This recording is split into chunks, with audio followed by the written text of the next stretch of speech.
Hello Nora, in this session we want to review Lumion Welcome page.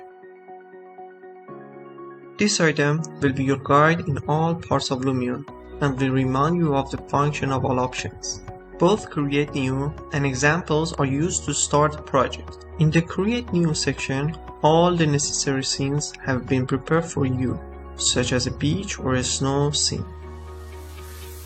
We will use this option to create graphic renders in one of our projects. But my advice for starting a project is to use Lumion's ready-made projects that are in Examples section.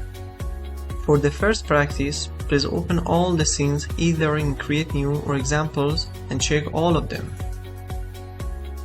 Lumion doesn't have autosave, and we use these two to save files manually.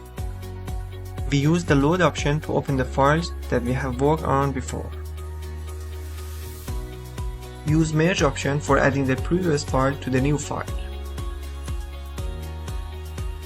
Finally, you can check the news about the Lumion in this section.